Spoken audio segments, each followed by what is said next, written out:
a reiniciar nuestro trabajo del día de hoy. Y quiero preguntarles, o sea, lo que estamos haciendo del análisis FODA o análisis SWOT en inglés, ¿para qué dijimos que era?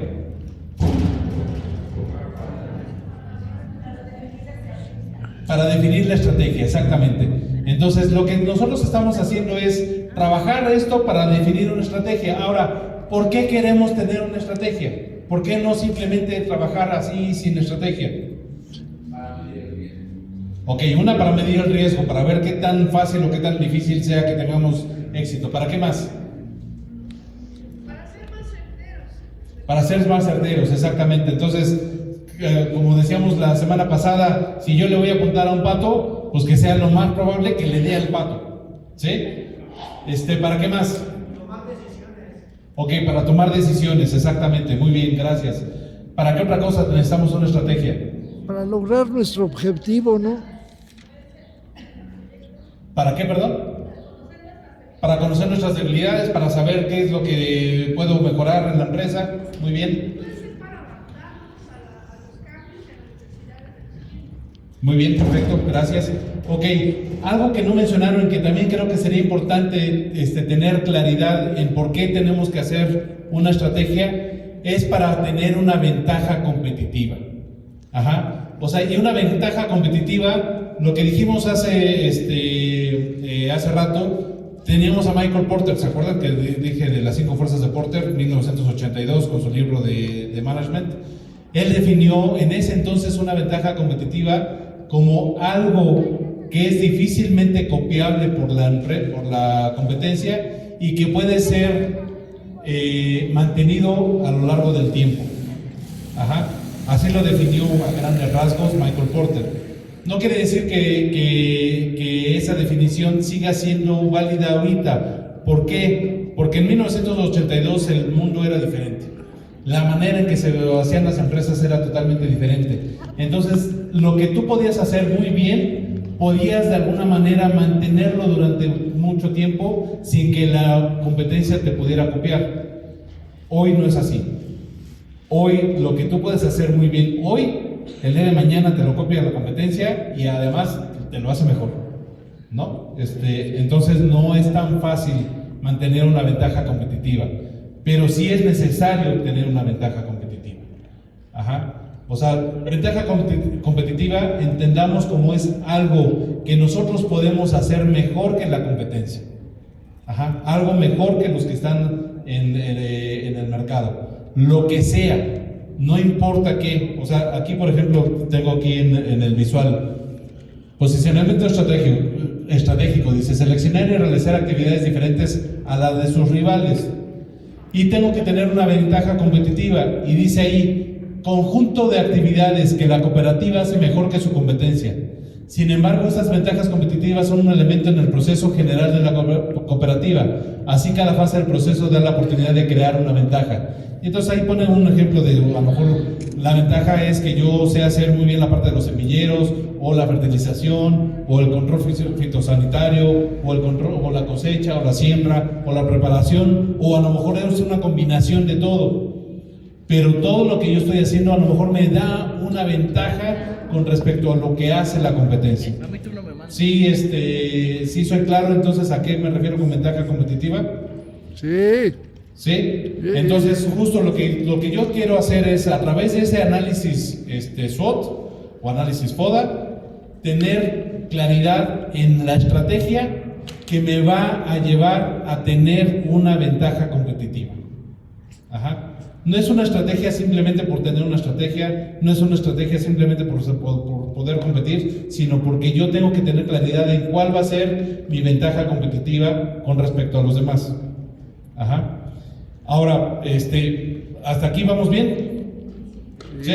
A ver, vamos a ver si no se nos olvidaron las cosas después del receso. ¿Qué es una fortaleza? Todo lo que nosotros mismos podemos modificar o no. Ok, una habilidad personal, ¿de quién depende? De nosotros mismos. Ahora, ¿esa fortaleza es permanente? No necesariamente. No Puede cambiar, Sí, claro. y de alguna manera de nosotros depende mantener esa fortaleza, ¿correcto? Lo que decíamos hace rato con la amistad. Es una fortaleza, sí, pero yo tengo que mantenerla, porque si no, entonces esa fortaleza se termina. Muy bien, muchas gracias, gracias. Ya estuvo el fotógrafo oficial, porque tengo que mandar fotografía después de evidencia de que yo también estuve dando el curso y no simplemente vine y después ya me fui. Ok, fortaleza, ¿qué es una debilidad? ¿Es algo interno? ¿Puedo cambiarlo? Sí, ajá, tengo 100% el poder de cambiarlo. ¿Qué es una oportunidad? Es algo externo que no depende de mí, pero que de alguna manera yo puedo como que decir, esto lo quiero para mí. Esto es algo que puedo tener como la oportunidad de hacerlo mío. ¿Una amenaza qué es? Algo que pone en riesgo tu... Externo, no depende de mí y que me puede afectar. Sí, claro. O sea, ahorita digamos que depende, justo lo que yo decía es, depende del cristal con el que se mire, lo puedo ver como una oportunidad o lo puedo ver como una amenaza. Pero lo importante es que no depende de mí. Ajá. Y entonces para eso dijimos que para poder tener claridad en los factores externos, podíamos hacer uso del PESTEL. Ajá. PESTEL es político, económico, social, tecnológico, ecológico y legal. Todos esos aspectos que pueden beneficiarme o perjudicarme, pero que no dependen de mí. ¿Sí estamos hasta aquí? ¿Vamos bien? ¿Sí? Ok, muy bien. Entonces, ya que yo tengo esto, pues entonces hago una estrategia competitiva que me da un valor agregado, algo que no está haciendo mi competencia. Seguramente hay personas que sí me van a saber decir cuál era la ventaja competitiva de Domino's Pizza cuando llegó a México.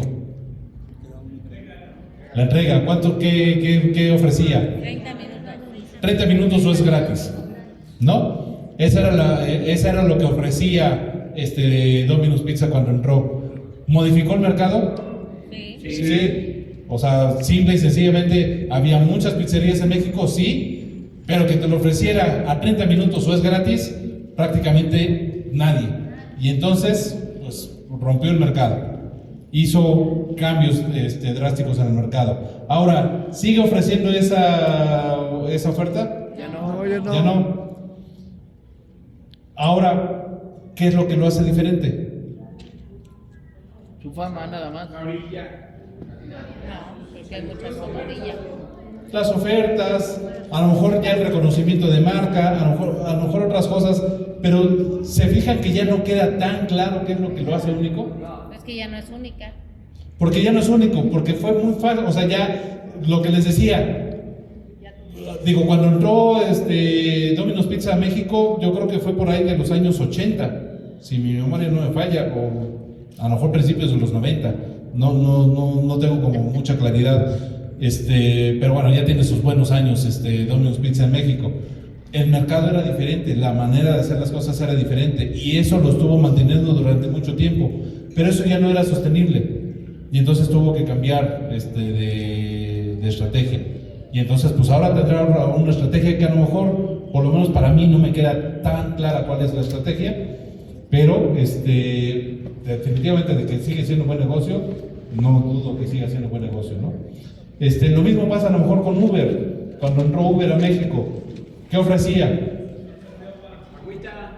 El agüita, que podías pedir el vehículo desde tu celular, que llegara donde tú estabas, que te ofreciera y te llevaba, a lo mejor que pudieras pagar con tarjeta de crédito, etcétera, etcétera. Entonces era algo único.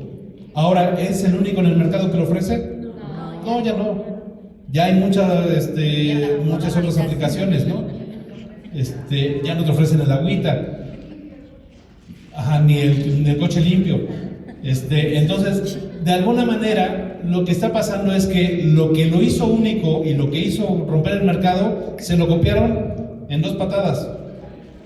Y entonces ahora tienen que hacer algo diferente. Ajá. Entonces, lo que sí quiero que quede claro es que lo que yo determine como algo único que hago yo, tengan cuidado porque puede ser que el día de mañana ya no sea lo que los hace único. que ya lo copiaron la competencia. Yo a lo mejor puedo poner mi cervecería de 28 pesos la cerveza, y el día de mañana tengo otra cervecería que vende exactamente lo mismo, pero que a lo mejor tiene pantallas más grandes para poder ver los juegos. Pues ya me dio la torre, ¿no? Tengo que hacer algo diferente. Oye, pues es que ahora yo voy a dar un servicio súper padre, y mis meseros van a ser muy buenos meseros y te van a atender súper bien. Pero pues igual y de al lado te lo puede copiar, y a lo mejor resulta que lo hace todavía mejor que tú. Híjole, pues entonces tengo que estar renovándome, porque el mundo de hoy no es como era hace 30 años. Va evolucionando y va más rápido. Los cambios son mucho más rápidos. Digo, tan solo por ejemplo ahorita con la inteligencia artificial salió ChatGPT y rompió el mercado.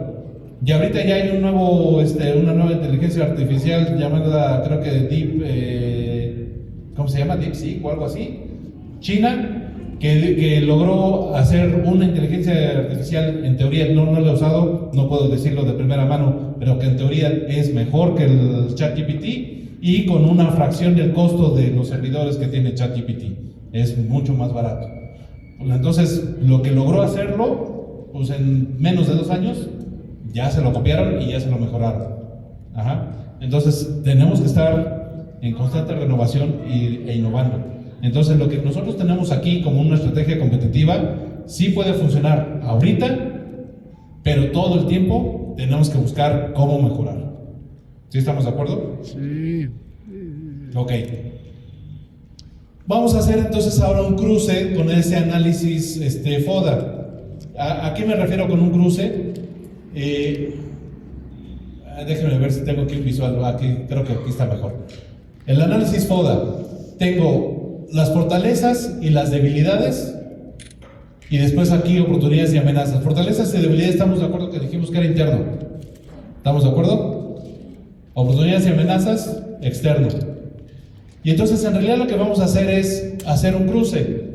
Todo lo que yo tengo como fortalezas lo cruzo con lo que tengo como oportunidades, y entonces a eso hago estrategias que les llaman estrategias ofensivas.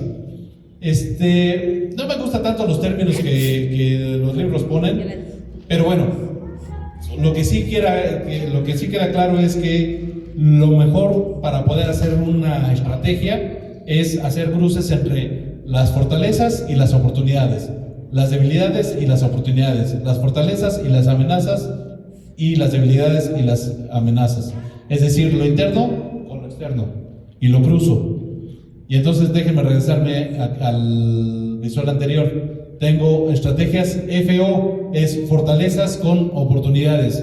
Fortalezas es algo positivo que tengo yo, ¿estamos de acuerdo? Oportunidades es algo positivo que está pasando alrededor. Entonces, si yo soy fuerte en eso y además hay una oportunidad, entonces por eso les llaman estrategias ofensivas. Tengo debilidad, pero una oportunidad, es decir, algo en lo que yo no soy bueno, pero existe una oportunidad allá afuera. Y entonces les llaman estrategias adaptativas, es decir, estrategias en donde yo me tengo que adaptar, en donde yo ya vi que a lo mejor no soy bueno en eso, pero me conviene hacerme bueno. ¿Por qué? Porque hay una oportunidad allá afuera. Entonces hago una adaptación. Estrategias reactivas o proactivas, que es con la combinación de fortalezas con amenazas. Es decir, en algo yo soy fuerte, pero hay algo afuera que puede ser que me esté afectando. Pues entonces hago una estrategia para, con mi fortaleza, disminuir el riesgo de esa amenaza.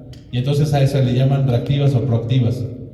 Y después, estrategias de defensivas o de supervivencia, es decir, las debilidades con las amenazas. Es en lo que yo no soy bueno y además existe una amenaza. Pues entonces ahora me tengo que adaptar y tengo que sobrevivir, ¿no? ¿Por qué? Porque resulta que hay una amenaza en algo que además yo no soy bueno. Pues entonces aguas, ¿no? Entonces hago estrategias de supervivencia. En concepto, ¿queda claro? Digo, ahorita lo vamos a tratar de poner en práctica, pero en concepto, ¿queda claro? Sí. ¿Sí? ¿Seguros? Sí, sí, sí, sí. Ok. Voy a poner aquí un ejemplo que viene en la presentación de Sopas Campbell. No es un ejercicio real, simplemente como para poder ilustrar cómo se debería de hacer. Ajá. Entonces, aquí tenemos las Sopas Campbell, ni siquiera está enfocado al mercado mexicano. Entonces, para poderlo poner como simplemente un ejemplo. Entonces, tenemos aquí, por ejemplo, fortalezas. Experiencia en el mercado estadounidense en comercialización de sopas. ¿Sí están de acuerdo que es una fortaleza? Sí, Sí, ok. Tiene gran capacidad de producción para poder exportar a China. ¿Están de acuerdo en eso? Sí. Ok, buen equipo de mercadólogos. Digo, a lo mejor no los conocemos, pero vamos a darles el voto de confianza de que sí tienen un equipo de mercadólogos. No estoy yo ahí, pero seguramente debe de haber más. Ok, después dice capacidad de distribución y abastecimiento. A lo mejor sí, tienen una buena capacidad de distribución y abastecimiento. Todos estos estamos de acuerdo que son internos y todos estos estamos de acuerdo que son positivos. Entonces ahí tenemos fortalezas. Vamos a ver, por ejemplo, las oportunidades. Dice, el consumo en China es de 320 millones de porciones de sopa al año. ¿Es una oportunidad? sí. Sí, ¿por qué? Porque no depende de mí. Existe el mercado, a lo mejor yo no estoy en China, pero suena interesante. 320 millones de porciones de sopa al año, pues creo que sí vale la pena tenerlo en el radar. Dice, consumidores chinos prefieren caldos preelaborados, y pues mi sopa Campbell pues es algo preelaborado, pues entonces quiere decir que es una buena oportunidad. Popularidad de teléfonos celulares en China. A lo mejor no tiene nada que ver conmigo, pero yo sé que a lo mejor en China son muy populares los teléfonos inteligentes, pues existe y es una oportunidad. Mayores ventas de productos sin contenidos de MSG, que es glutamato de monosódico. Es simplemente como un ingrediente y te dicen, se vende bien siempre y cuando no tenga glutamato monosódico. No sé ni lo que significa eso, pero bueno, ahí está. Y después dice, mayor conciencia de la salud al elegir alimentos. Entonces tienen una alta conciencia de la salud al elegir alimentos. Fíjense, ¿esto es oportunidad o es amenaza?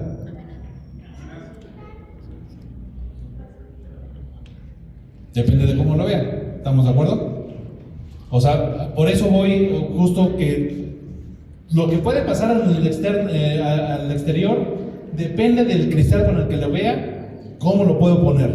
Ahorita ellos, el enfoque que yo le quiero dar, ahorita ellos lo pusieron como una oportunidad. Bien podríamos ponerlo como una amenaza.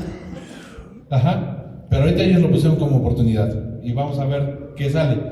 Y entonces lo que hacen es una combinación. Viendo sus fortalezas con sus oportunidades, sacan las estrategias FO, que eran las estrategias ofensivas. Y entonces dicen, ok, puedo tener una estrategia de diversificar mi mercado a China. Pues creo que valdría la pena poder decir, pues, puedo entrar a China, puede ser una estrategia. Puedo crear promociones mediante mensajes de texto utilizando los celulares, que hay buena recepción en la parte de China. Puedo distribuir productos en grandes supermercados y en tiendas de abarrotes pequeñas. ¿Por qué? Porque yo tengo mi capacidad de producción y mi capacidad de distribución. Entonces lo tengo, puedo atacar eso. Y puedo desarrollar sopas nuevas, saludables. Diferentes sabores, pero que ya sean, o sea, que tengan ese enfoque de saludable.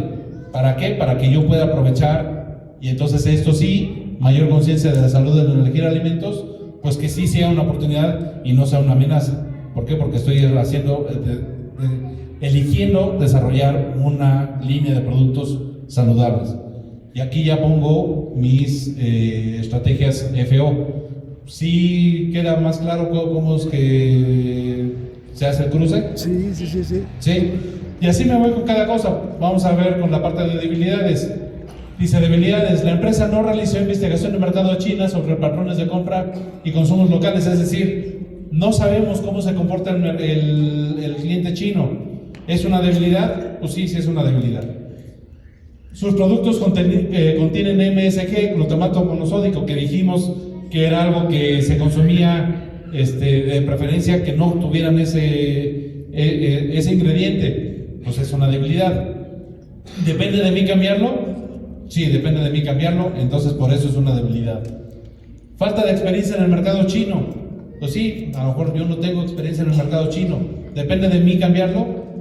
Sí, entonces es una debilidad. Y basado en eso, hago estrategias. Entonces digo, pues estrategia, pues vamos a eliminar el ingrediente de MSG para poder tener más facilidad de entrar en el mercado chino. Ok.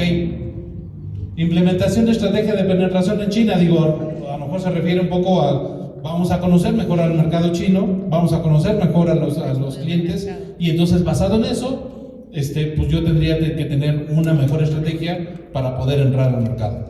¿Sí queda claro? Sí, sí, sí, sí. Si se fijan, en realidad aquí es como algo muy escueto, o sea, no desarrollamos así como primer paso, hacer un estudio de mercado. Segundo paso, contratar a una empresa que experta en el consumidor chino. Tercer paso, tal. O sea, no lo desarrollamos tanto. ¿Por qué? Porque es una estrategia. ¿Cuál es la diferencia entre una estrategia y una táctica? La realización del modelo. Sí, más o menos.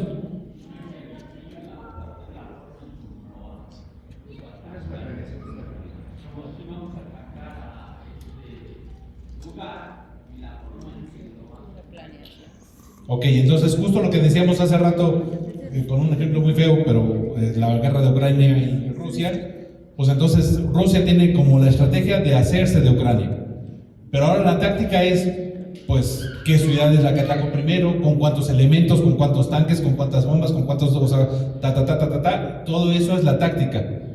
Ajá, la estrategia es algo como más general, más global. Entonces aquí a eso se refiere. Aquí vamos a poner estrategias como algo un poco más global, y ya después tendría que definir la táctica, porque sin una estrategia, sin una táctica, pues no va a servir de nada. O sea, no puedo decir, sí, yo quiero conquistar ahora Trump que dice, voy a hacerme de Groenlandia, o voy a hacerme de Canadá.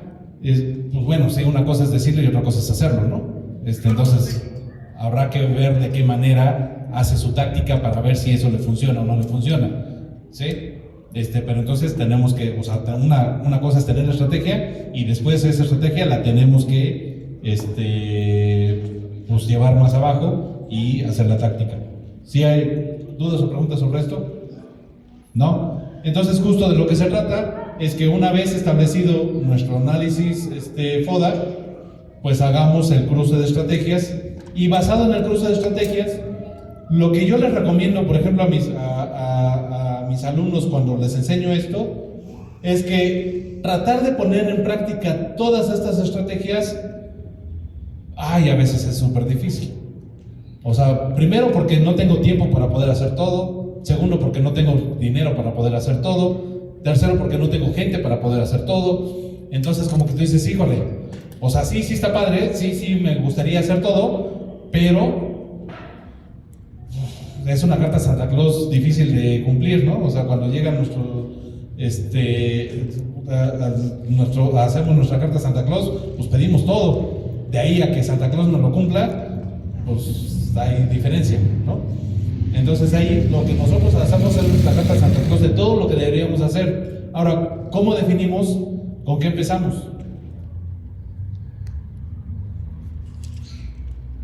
Hagan de cuenta que yo ya hice esto y aquí ya tengo todas mis estrategias. Sí. ¿Qué es lo que primero quiero atacar? Ok. ¿Qué es lo que primero? O sea, yo me tendría que preguntar qué es lo primero que quiero atacar, ¿no? ¿Qué es lo primero que tengo que hacer? El mercado. Ajá. ¿Qué otra cosa podría hacer? No, facilidad para poder hacer. Ok, facilidad para poderlo hacer. Entonces, lo que yo les sugiero a mis alumnos es ponerle numeritos a cada estrategia del 1 al 10 en cuanto a qué tan fácil es que yo lo haga realidad. Y entonces a lo mejor siendo 1 nada fácil, 10 muy fácil, y después 2 qué tan importante es que yo lo ponga en práctica. Y también del 0 al 10. Y entonces es, o sea, importante me refiero a qué tan relevante sea que yo lo ponga en práctica. Vamos a suponer, no sé, o sea, por ejemplo, aquí viene creación de promociones mediante mensaje de texto. ¿Qué será más importante, eso o desarrollar nuevas sopas saludables? Desarrollo.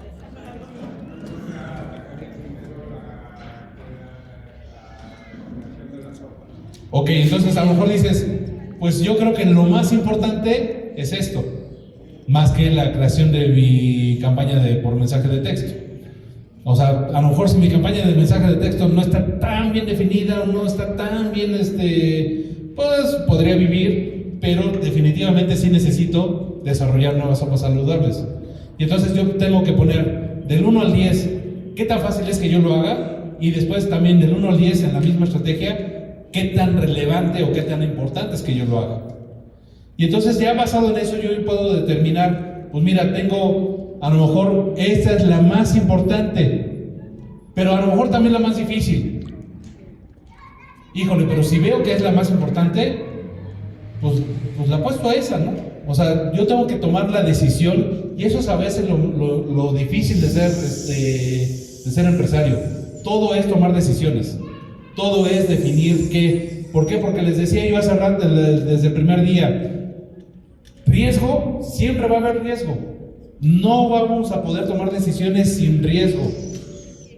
Y dos, también un principio económico que de hecho el día martes voy a dar una clase en el TEC de finanzas y uno de los principios que ahora estaba estudiando para poder dar la clase es que la economía siempre estudia la manera en que los seres humanos utilizamos el dinero escaso.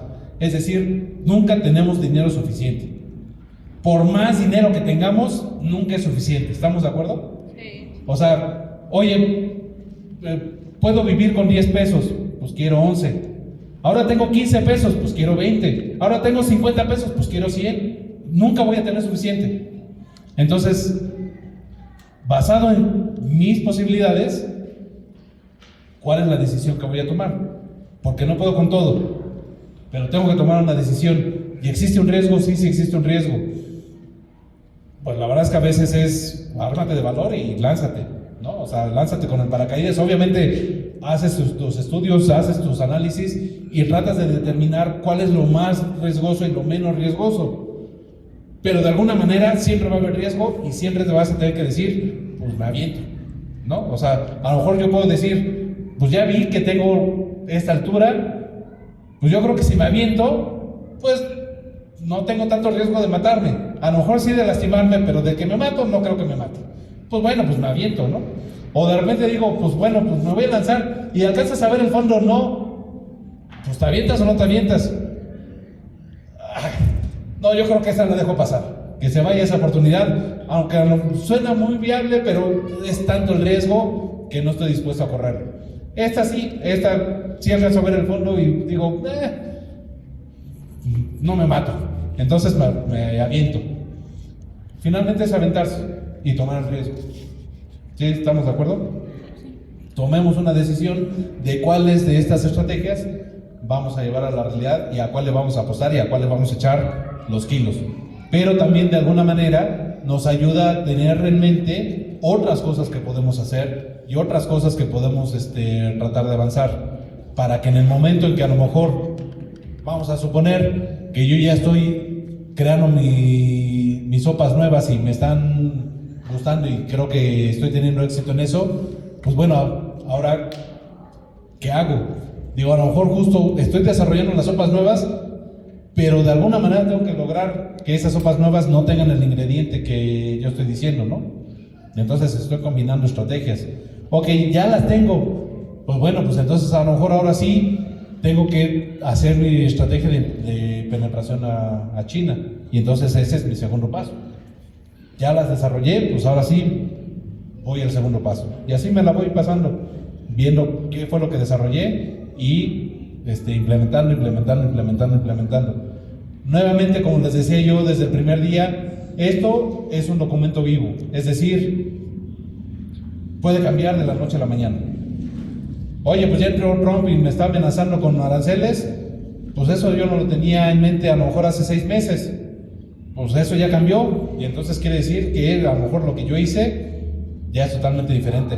De hecho, me acuerdo mucho, les digo que de repente ayudo a las empresas a hacer esto, y tenía yo a un cliente que más o menos como cada año me decía, ayúdame como a moderar la discusión entre la empresa para hacer su estrategia. Y entonces cada año, más o menos noviembre, nos reuníamos con todos los ejecutivos de la empresa, más o menos eran 12 o 13 personas, y definían su estrategia y yo moderaba la discusión para poder definir la estrategia. Eso fue por ahí de noviembre de un cierto año. Entra el COVID. Pues lo que habían planeado, simple y sencillamente, nada era realidad, ¿no?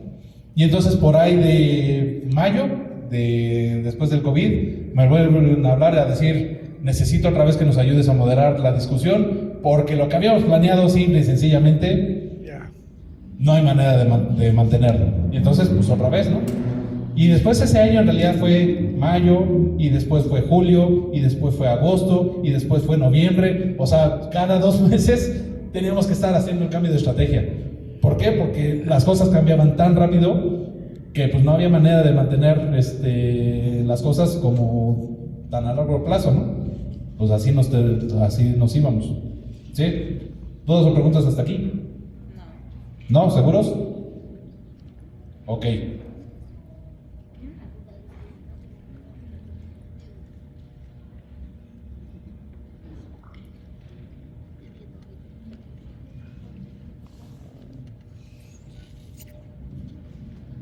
A ver, pregunta. ¿Es la una? Ok. Lo que voy a hacer ahorita, con eso más o menos como doy por terminado la parte del análisis DOFA y del análisis SWOT, o FODA, se le conoce de muchos nombres. Pero bueno, ese análisis y del análisis externo y determinar más o menos la estrategia para poder determinar mi ventaja competitiva. ¿Hasta aquí hay dudas o preguntas? En verdad, o sea, a mí me interesa mucho que tengamos claridad en eso. ¿No? ¿Seguros? Sí. Ok. Bueno, entonces voy a entrar a otro tema. Este tema ya va como más en relación a lo que vamos a hacer el día de mañana. El día de mañana nos vamos a dedicar mucho más a hablar acerca de la estructura que deberíamos de tener en una cooperativa. Y cómo es que nosotros tenemos que cumplir con esa estructura de acuerdo a lo que dice la ley y de acuerdo a lo que marcan los cánones de cómo deberíamos de tener o cómo debemos de trabajar en una cooperativa. Y quiero que tomen en cuenta más o menos como las reglas de una familia, pero no una familia nuclear, es decir, papás e hijos, sino una familia extendida, en donde ya están los abuelos, ya están los tíos, ya están los primos, o sea, ya es algo como más grande y por lo tanto más complejo. Ajá. ¿Y cómo es que tendríamos que tener esa estructura? Déjenme poner como ejemplo mi familia de parte de mi mamá. La familia de parte de mi mamá, pues en realidad mi mamá tiene 2 hermanos, una hermana y un hermano. Cada uno pues con sus respectivas parejas y con sus hijos. Mis primos en realidad son mucho más chicos que mi hermano y que yo. O sea, les llevamos más o menos al que le sigue, más o menos como 14 años. Y de ahí para abajo, ¿no? Entonces, pues digo, yo ahorita tengo 48 años, entonces el primo que me sigue debe tener como 34, más o menos de 34 hasta por ahí de los 25 años, son como todos los primos que tengo. Lo que lo hace único y diferente es que prácticamente mi hermano y yo somos los únicos que vivimos en México. Todos los demás primos, o sea, todos mis primos viven o en Barcelona, o en Vancouver, o en Alemania, o se la pasan viajando por el mundo, porque tengo un primo que en realidad trabaja en Barcelona, pero se la pasa en Malasia, se la pasa en Asia, se la pasa por todo el mundo. Todos los años nos reunimos para Navidad. Y entonces de todas las partes del mundo se vienen a la casa de mi mamá a la cena de Navidad. Algo que me pasó esa última Navidad que se me hizo súper diferente es que cada quien se pone de acuerdo pues en llevar un platillo, ¿no? Y Y resulta que a lo largo del tiempo, pues entonces unos primos ya se hicieron veganos.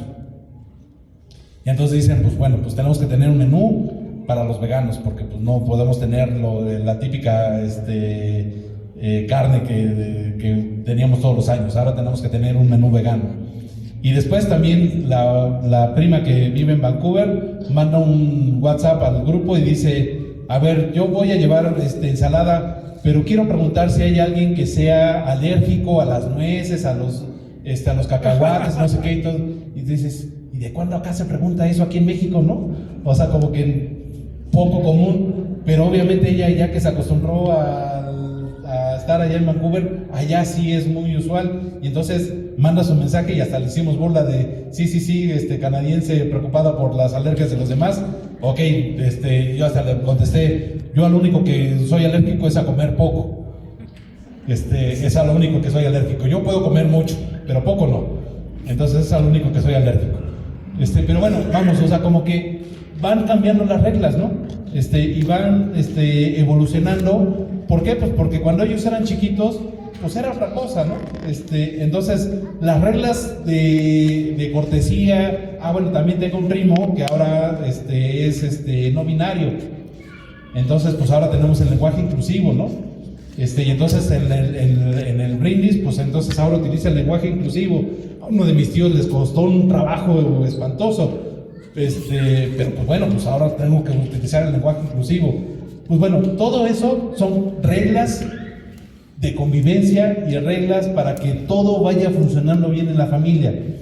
¿Fácil? Pues no es fácil, pero necesario, súper necesario. Si no existen esas reglas, entonces todo empieza a ser un caos.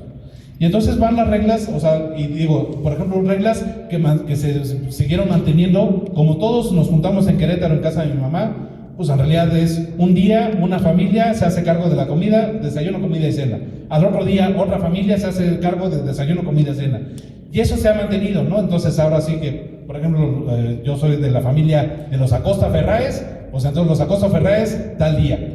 Y después los Ferraes González tal día. Y los Ferraes Servín de la Mora tal día. Entonces, pues ya todos sabemos que de esos días es el día que a nosotros nos toca. Y pues así es. Y lo mismo pasa, por ejemplo, en Semana Santa, que ya pronto va a ser. Y pues también, o sea, cada día, cada familia ya tiene una idea de quién es su responsabilidad. Y eso sí se ha mantenido a lo largo del tiempo. Pero hay otras cosas que han ido cambiando. Esas son las reglas de familia. Y a eso se refiere con una organización interna.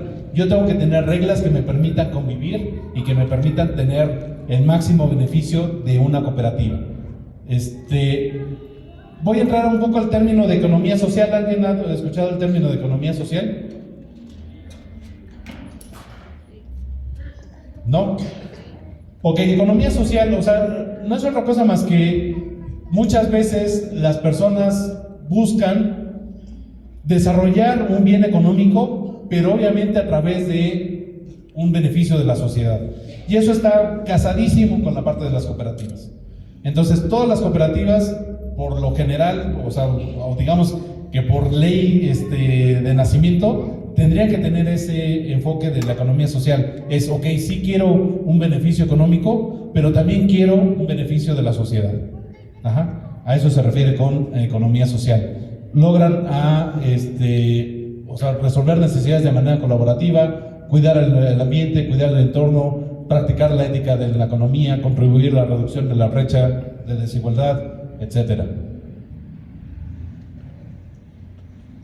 Obviamente las cooperativas nos ayudan a tener ese enfoque y a lograr satisfacer las necesidades humanas, poniendo al centro justo a los seres humanos. Entonces, a lo mejor las empresas tradicionales ponen en el centro al cliente. Aquí nosotros ponemos al centro a los seres humanos, o sea, nosotros como sociedad, no solamente a nuestros clientes, sino a nuestros colaboradores, a nosotros mismos como centro de todas las cosas. Todo lo que nosotros hacemos no solamente debería de ayudar al cliente, sino debería de ayudar a quienes participan en la cooperativa y al cliente, a los dos, ¿sí? Y bueno, obviamente la Ley de Economía Social reconoce que las sociedades cooperativas forman parte del sector social de la economía, o sea, nos ayudan como sociedad, bueno, como empresa. Aquí, bueno, lo que dice la organización democrática, lo que dijimos desde el primer día es que nosotros como cooperativa somos una sociedad democrática, es decir, todas las decisiones las tomamos entre todos. Entonces, y esa es como una de las leyes, una de las reglas que cualquier cooperativa debe de tener y desde de sana convivencia. Entonces, dice, debido a las bases que sustentan una sociedad cooperativa, todos los socios participan en ella y todo es democrático. Independientemente de las aportaciones que cada persona haga, todos tienen el mismo derecho y voz y voto para todas las decisiones dentro de la cooperativa. Y después dice, también deben contar con una estructura para organizarla, donde cada persona socia tiene funciones y roles que cumplir y se establecen en los órganos de gobierno. Aquí ya empezamos a hablar acerca de lo que es un órgano de gobierno. Entonces, digo, hasta aquí vamos bien, o sea, una, es democrático, dos, todos tenemos derecho de voz y voto igualitario de todos, pero después aquí ya en el tercero dice, cada persona tiene una función diferente que cumplir. Ajá. Entonces, así como en mi familia, pues a lo mejor mi mamá es la que lo recibe en su casa, pues habrá personas que hacen un cierto guiso, habrá unas personas que hacen ciertas actividades, habrá personas que se dedican a lavar los trastes, pero todos tienen como su función. Ajá. Y entonces esas funciones se determinan a través de los órganos de gobierno, así se les llama a esas células o a esos, digamos que grupos de personas que tienen que cumplir con ciertas características. ¿Cuáles son esos órganos de gobierno? Dice la estructura de administración y organización de la cooperativa. Como cooperativa, por ley, deben de cumplir con 3 órganos de gobierno y 2 comités o comisiones. Entonces, por lo menos debemos de tener 3 órganos de gobierno. 2 principales órganos de gobierno son la Asamblea General, el Consejo de Administración y el Consejo de Vigilancia. Tenemos que tener por lo menos esos 3. Y ahorita voy a definir a qué se refiere cada una de esas. La Asamblea General, como dice aquí, es el máximo órgano de gobierno, es lo que más importa o es lo más importante. Después está el Consejo de Administración, que es quien representa a la cooperativa. Digamos que, vamos a suponer que yo soy parte de la familia, y entonces yo digo, pues bueno, pues la familia tiene lana, pues voy a comprarme un coche. Y entonces yo puedo ir a la agencia y decir, pues es que yo soy de la familia fulana de tal, denme un coche. No, ¿verdad? Tiene que ir el representante legal de esa familia, es decir, el representante legal de la cooperativa. Y esa es la tarea del Consejo de Administración. Son los representantes legales de toda la cooperativa. Son los que pueden firmar y decir, sí, yo me comprometo a pagar ese coche, yo me comprometo a pagar la renta, yo me comprometo a pagar tal maquinaria. Entonces, ese es el Consejo de Administración. Representa, administra y resguarda la firma legal de la cooperativa. Es decir, pues ahora sí que la firma. Lo importante, ¿están de acuerdo? Es importante la firma. No cualquiera puede firmar, aunque sea parte de la cooperativa. Entonces, ese representante legal o ese consejo de administración es el que resguarda y el que determina qué se firma y qué no se firma dentro de la cooperativa. Tenemos el consejo de vigilancia. Como su nombre lo dice, vigila que se cumplan las normas y las reglas que nosotros establecimos.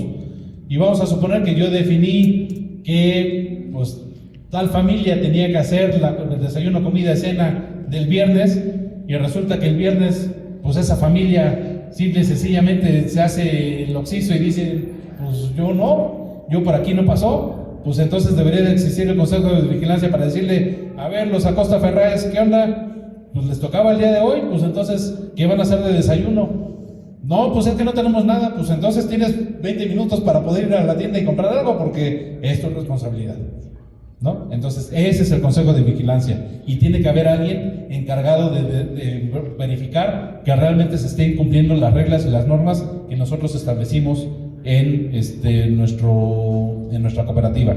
¿Dudas con respecto a a cada una. Digo, no hablé acerca de la Asamblea General. La Asamblea General, pues es en realidad todos los que están miembros de la cooperativa. Deberíamos de tener una Asamblea General. Lo que dice la ley es por lo menos una al año. Ajá. En esa Asamblea General se ven muchos temas. Ahorita vamos a entrar, el día de mañana vamos a entrar más a detalle acerca de qué se hace en esa Asamblea General, pero ahorita lo único que quiero decir es, pues es en donde están todos, en donde participan todos y donde tenemos que estar por lo menos una vez al año, todos juntos, para tomar decisiones. ¿Sí? Y después vienen las otras comisiones. Las que nosotros sugerimos o las más usuales son el Comité de Educación y el Comité de Previsión Social. Comité de Educación, creo que el primer día lo platiqué, es aquel comité que se encarga pues de capacitar a los miembros de la cooperativa. Entonces siempre debe de haber un comité en donde diga, bueno, a ver, y este año, ¿qué vamos a hacer de capacitación? ¿Cómo nos vamos a capacitar? ¿Sobre qué nos vamos a capacitar? O sea, no vamos a dar clases de cocina simplemente por dar clases de cocina, ¿no? Oye, pues ¿a qué nos dedicamos? Pues a lo mejor sí a hacer pasteles. Entonces sí necesito clases de cocina. Oye, no, pues yo me dedico al tratamiento de aguas. Pues entonces, ¿para qué diablos las clases de cocina? Mejor vamos a hablar acerca de la química del agua, por decir algo, ¿no? Entonces, ese es el Comité de Educación. Determina sobre qué se va a educar o sobre qué se va a capacitar a los miembros. Y el Comité de Previsión Social es cómo es que logro mantener el bienestar social de los miembros. A lo mejor les doy algunos beneficios adicionales de logro algún descuento en un club deportivo o en un gimnasio o a lo mejor en una escuela y entonces le dan beca a los hijos que están en la cooperativa o no sé, o sea, si a lo mejor la cooperativa es más grande, incluso pongo una escuela para los hijos de los miembros, no lo sé, o sea, es justo cómo logro pues que la sociedad de la cooperativa y lo que está alrededor de pues vaya teniendo mejores condiciones, ¿sí? Y eso puede ser tan amplio como nosotros queramos, ¿sí? ¿Dudas o preguntas sobre esto? ¿No? Entonces necesitamos por lo menos 3 órganos de gobierno, que son esos 3, y 2 comités por ley. ¿Podemos aumentarlo? Sí, pero por lo menos esos 3. ¿Cuál es la estructura? Tengo los órganos directivos y los órganos operativos. Ahorita me quiero enfocar en lo directivo. Y ahí quiero hacer como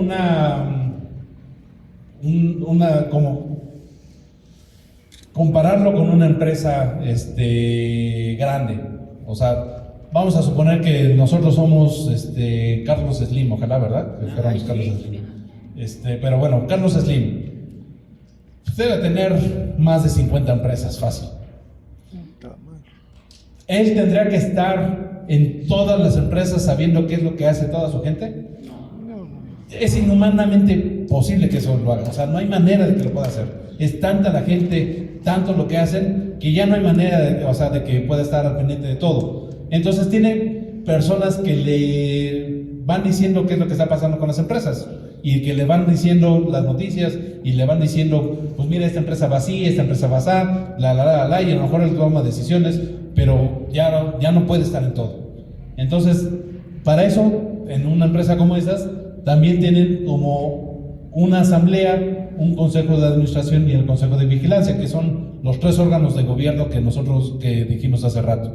Pero no tienen otra razón de ser más que ayudar a todos los miembros a tomar decisiones y a que logremos pues una mejor comunicación y a que logremos tener una mejor cooperativa.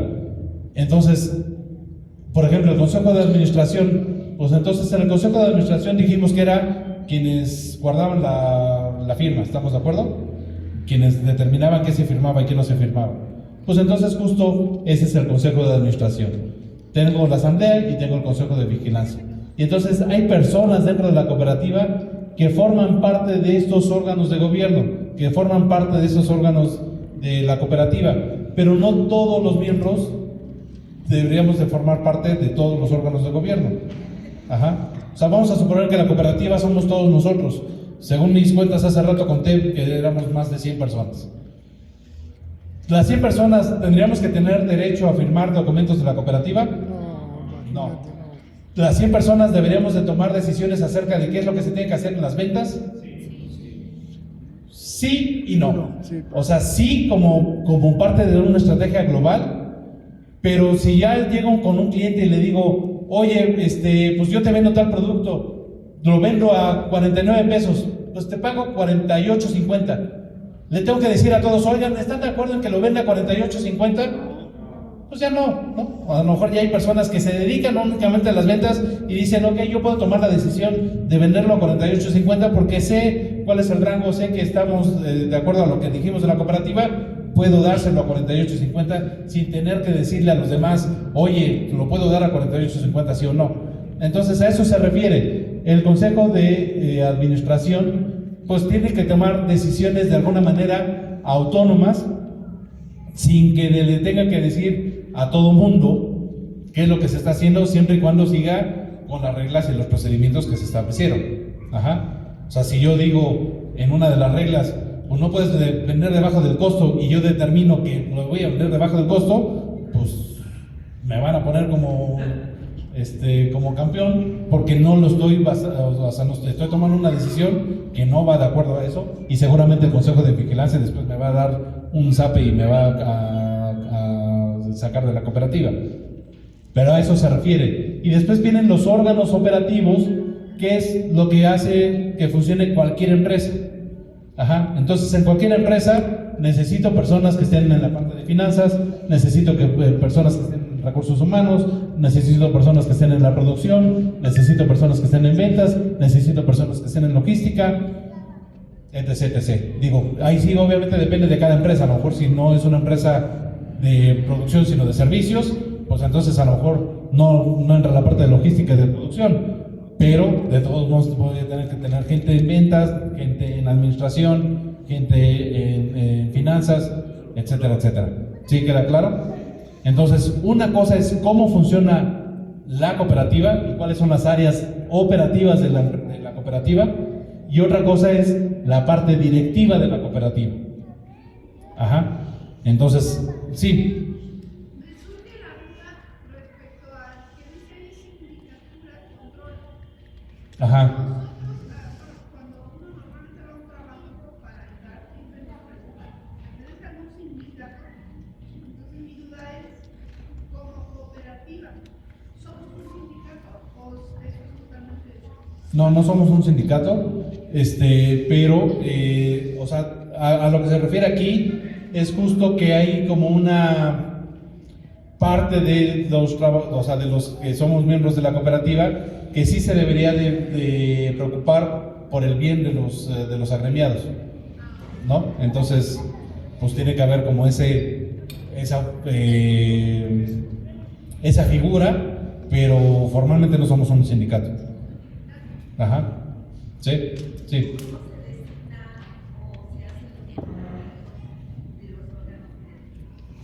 Qué pregunta tan importante. A ver, ¿quién me quiere decir qué se les ocurre? ¿Cómo designo quién se hace cargo de qué? Por votación, ¿no? Por votación. Por votación. Una asamblea. Un poco justo sabiendo tus habilidades, y de hecho justo déjenme ver si tengo por ahí el visual donde estaba eso. Espérenme. Aquí está, justo. ¿Quiere ser un socio o un socia? ¿Administración por dirigentes inexpertos o por personas profesionales? Por profesionales sería lo ideal, ¿no? Pues por personas profesionales, ¿no? Entonces, ¿queremos falta de sistemas de control o una supervisión constante? Supervisión Pues constante. una supervisión constante. Entonces, en realidad, basado en eso, yo tengo que determinar quién es el idóneo para poder ocupar cada puesto, ¿no? Entonces, pues vamos a suponer que, o sea, justo lo que yo les decía, pues yo soy mercadólogo, pues entonces tú dedícate a lo que sabes, a la parte de mercadotecnia. Oye, pues, pero necesitamos a alguien en la parte de producción de pasteles. Pues sí, pero a mí se me quema el agua caliente, entonces, pues me pones a hacer los pasteles y lo que va a pasar es que va a ser un caos. Mejor pon a alguien que realmente sepa hacer pasteles, alguien que le gusta hacer pasteles y que se dedique a eso, porque me pones a eso y pues va a ser un caos, ¿no? Entonces pues vamos a cada uno a ponerlo en el lugar que pues, es mejor para la cooperativa. Ahora, ¿cómo se hace? A través de votación y a través de decisiones, vamos, transparentes, exactamente, sí.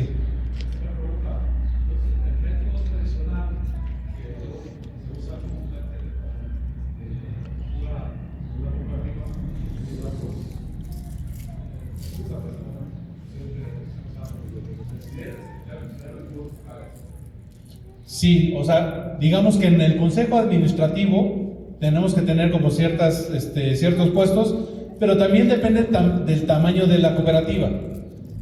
O sea, si nosotros, o sea, dijimos que desde el primer día que una cooperativa debería tener al mínimo Sí, 5 personas. 5 socios, ¿no? Sí. Entonces, 5 socios, pues no nos da para que tengamos a un presidente, a un tesorero, a uno que esté en la parte de supervisión, a uno que esté en el comité de vigilancia, a uno que esté, o sea, pues no, o sea, no tenemos suficientes socios. Ok, entonces con 30 socios ya da para tener una organización un poco más robusta, pero también misma historia, o sea, no quiere decir que todos tengan que estar en todo, sino simplemente definir Tareas específicas. cualidades y habilidades y definir qué es lo adecuado para tu cooperativa, porque también es algo importante. No quiero que tomen esto como decir, pues entonces a mí me dijeron en el curso que tengo que tener a un presidente, a un tesorero y entonces tengo que definir a un presidente, a un tesorero. No, a ver, o sea, lo que tengo que tener por ley son los 3 órganos de gobierno. Y esos 3 órganos de gobierno deben de tener por lo menos a una persona designada. Entonces, pues es una persona. Oye, en ¿te puedo tener 2? Puedo tener 2. Como que para protocolizar la asamblea, el Consejo Administrativo y de Vigilancia ya define 2 en la ley de cooperativas. Ajá. Dice que sean 2 y representantes legal. Y son esos 3: representante legal, Consejo de Administración y Consejo de Vigilancia. Sí, exactamente. Entonces, por lo menos necesito esos 3. Esos 3 cargos. Entonces, eso los tengo que tener definidos sí o sí. Sí o sí. O sea, si no, no puedo tener una cooperativa. Eso sí o sí los tengo que tener. Oye, ¿puedo tener a más? Sí. A lo mejor no ponerlo en el acta constitutiva, pero sí a través de la asamblea yo determino que a lo mejor en el consejo de vigilancia voy a poner a fulanillo y a menganito en una asamblea ordinaria o extraordinaria, digo, puede ser una ordinaria, pero pues ahí determino que va a ser así como vamos a trabajar, ¿no? Entonces ahí lo determino yo. Consejo de Administración. ¿Sí? Director general. Entonces digo, justo de lo que se trata es que tengamos como la mayor claridad posible en la manera en que vamos a estar trabajando. ¿Sí voy bien hasta aquí? Perfecto, sí. Entonces, a ver, necesito, dijimos que eran 3 órganos de gobierno. ¿Cuáles son esos 3 órganos de gobierno? La Asamblea General, Consejo de Consejo de Administración y Consejo de Vigilancia. Vigilancia. Son esos 3. Y después dijimos que teníamos que tener otros 2 comités. Sí. ¿Cuáles eran los comités que dijimos que? De educación y de previsión social. De beneficio social. Entonces esos son los que por lo menos debo de tener. ¿Sí? ¿Queda claro hasta aquí? Perfecto, sí. Ok. Más o menos hasta aquí le voy a dejar. Ya el día de mañana, entonces ahora sí nos vamos metiendo a cada uno de esos órganos de gobierno y a cada uno de esos comités, cómo es que los vamos a llevar a cabo. Igual y mañana, si me da tiempo, vamos a ver cómo vamos. Les digo que quiero enseñarles cómo usar el ChatGPT para poder hacer uso de esa herramienta. Digo, igual y ahorita les voy a poner la evaluación para que se registren, para que tomemos la asistencia y para que hagamos el proceso que hicimos la vez pasada. Perfecto. Déjenme ir para acá. Listo.